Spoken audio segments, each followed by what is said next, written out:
hay muchas cosas que no podemos proyectar, pero voy a partir de lo siguiente, a ver si nos ayuda a entenderlo.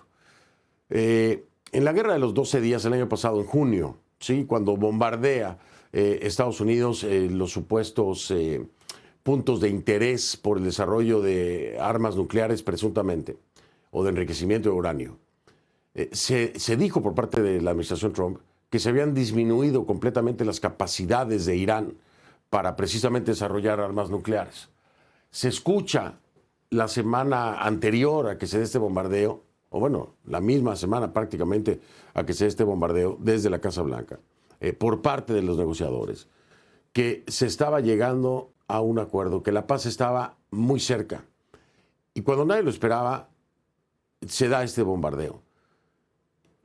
Es posible, para entenderlo, es posible que de junio a esta fecha, Irán habría podido reconstruir o reactivar sus capacidades para enriquecimiento de uranio y desarrollo de armas nucleares. Estoy hablándole de junio, cuando fue el bombardeo, a la fecha, al día de hoy. En la guerra, Fernando, dejar las tareas inconclusas es generar problemas venideros.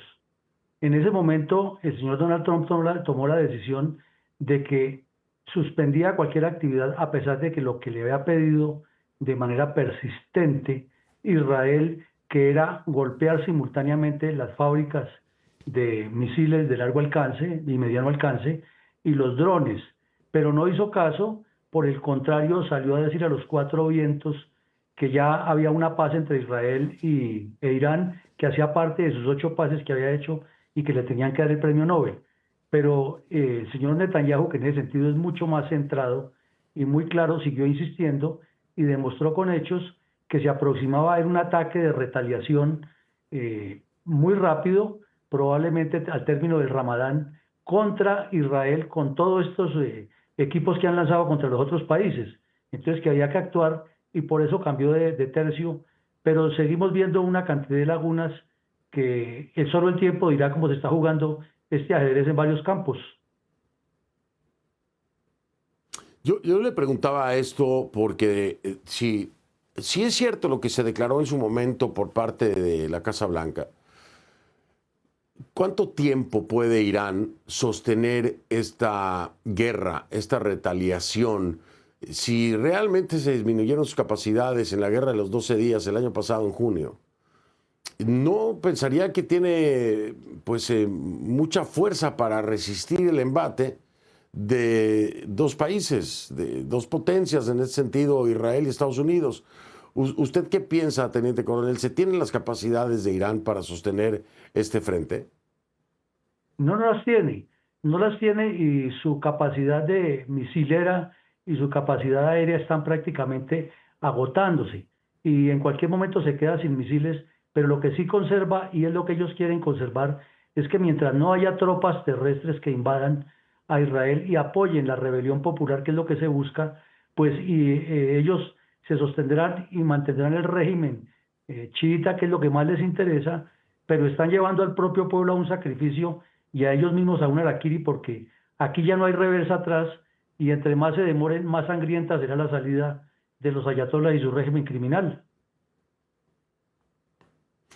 Si bien hay que ser muy claro en este sentido, si bien hemos estado viendo recientemente imágenes aquí mismo en CNN de gente protestando en estas revueltas donde desgraciadamente hubo muchos muertos en contra del ayatolá y del régimen teocrático de Irán, también hay que decir que hay una gran parte de la población también que apoya precisamente a ese régimen teocrático.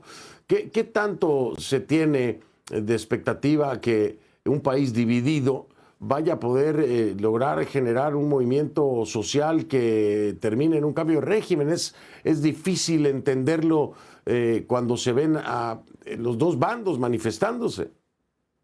Es que Irán no es la excepción de lo que está pasando en el mundo, Fernando. En el mundo entero estamos viendo ese 50-50 que apoyan una línea o la otra. Y el riesgo de Irán es tan grande como el que pasó en Libia y el que está pasando en Sudán, que dos fuerzas que tienen prácticamente la misma equivalencia, llega el momento en que se sale completamente de las manos el control a unos y a otros y terminan pelechando son las potencias que venden armas, los mercaderes internacionales, las mafias y los pueblos destruyéndose y finalmente ni se podrían sostener los chiitas ni los que están en la revuelta podrían alcanzarlo porque ninguno de los dos tiene la capacidad de dominar al otro, pero tampoco tiene la capacidad de conciliar. Entonces es como si la suerte estuviera echada para una desgracia en Irán, pase lo que pase con estos bombardeos. Ahora, regreso a lo que usted mencionaba, que me parece muy importante, teniente coronel. Soldados en el terreno. ¿Será necesario que Estados Unidos e Israel tengan tropas en el terreno cuando además, yo tengo que sumarle esto y usted seguramente va a entender el porqué? Porque aquí hay proxies que ya se han activado y no necesariamente el que haya tropas en el terreno va a ser una guerra convencional, usted lo sabe, esto puede ser una guerra simétrica fácilmente estando en el terreno, pero también pareciera que la única forma de lograr el objetivo es teniendo tropas en el terreno. ¿Qué tan riesgoso es esto si tomamos en cuenta el elemento de los proxies y de que se pueda, que creo que es lo que buscaría Irán inmediatamente, generar una guerra simétrica? Es que están empeñados en generar una guerra civil y los proxies sería de la misma forma como lo considera Irán, que a lo mejor ya lo han estudiado mucho, de organizar milicias con los kurdos, que también son víctimas de la violencia en Irán, y con otras fuerzas que se le unen para armarles una guerra de guerrillas. Pero de Israel démoslo por descartado que entraría tropas terrestres, porque ni las tiene y ellos sí saben lo que es una operación expedicionaria difícil para sus fuerzas. Para Estados Unidos sería menos, porque sería repetir la nefasta experiencia de Afganistán y de Irak. Pero lo que sí podrían utilizar es fuerzas locales, comprometer a los reinos del Golfo a que actúen. Emiratos Árabes ha participado en un montón de guerras y nada de raro que ya terminen hasta los colombianos que están prestando su servicio en Emiratos combatiendo en esa guerra. Podría ocurrir. Pero también lo más seguro es que están organizando milicias y los kurdos son fundamentales allí porque ellos siempre buscan algún beneficio de Estados Unidos y de los demás. Y por la parte de los grupos yihadistas que tiene Al Qaeda, ISIS, como no tienen ninguna conexión ideológica con el régimen de los ayatolás, también podrían actuar por su cuenta, generando aún más caos y veríamos una especie de Libia partida en dos, como estaba en este momento Libia o como está Sudán. Aquí hay que temerle más o a qué debería tenerle más recelo Estados Unidos e Israel. ¿A una guerra de guerrillas o a las capacidades armamentísticas de Irán en este momento que me dice usted que ya no tiene las capacidades para poder hacerle frente a esta guerra? Sin embargo, pues allí están incluso bombardeando y comprometiendo el famoso domo de hierro de Israel, donde ya están cayendo bombas en Tel Aviv y en Jerusalén. ¿A qué deben tenerle más cuidado entonces? ¿A una guerra de guerrillas o a que continúen estos ataques incesantes? Pareciera que tienen una gran reserva de drones. Cuando se hace la apreciación de situación, Fernando, se establecen las capacidades de más probable adopción del adversario y uno de los elementos que se estudia para actuar es la capacidad de sostener el combate.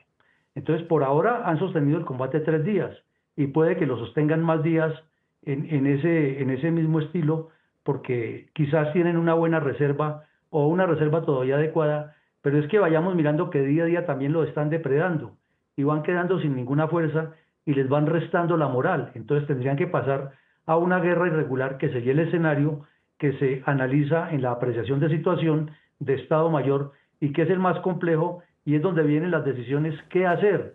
Y de todas maneras, para el Estado Mayor de Estados Unidos, el síndrome de Vietnam y los 2 fiascos sucesivos en Irak y Afganistán no les traen muy buenos recuerdos y además la población no estaría dispuesta y seguimos hablando de lo que hemos hablado en otros espacios, Fernando. El tema de la elección de medio término también pone a pensar al señor Trump hasta cuándo se compromete. Él pensaba en un blitzkrieg, que era entrar como la película Voy, lo mato y regreso, pero aquí se le está complicando y tendrá que manejar otros escenarios para buscarle una solución. Pero además, es que ya no le queda opción a Trump. O sea, Trump ya no puede echarse para atrás. Ahora, ese cálculo de 4 o 5 semanas que hace ahora Trump, dicen, bueno, estaremos allí lo que sea necesario, pero se atrevió a dar un margen de 4 o 5 semanas. ¿Le parece lógico o le parece muy poco? Propio del lenguaje de Trump. Recordemos, Fernando, que hace como un año dijo que había puesto en jaque a Rusia porque había enviado un submarino nuclear a sus propias costas. Eso es imposible y es ilógico. Trump habla mucho, dice que hizo la paz y luego tiene que retractarse. Hoy vimos al señor Hexet llevándole la contraria y cuestionado por los periodistas. Entonces son frases que él dice y que después las cambia con una facilidad impresionante. Entonces a esa línea, a ese deadline no se le puede poner mucho cuidado, porque también dijo que les daba 15 días a los ayatolas para que reaccionaran y los bombardeó al día siguiente. Por lo tanto, a Trump no hay que mirarle tanto lo que dice, sino cuando actúa y mirar los resultados, cómo evolucionan los hechos.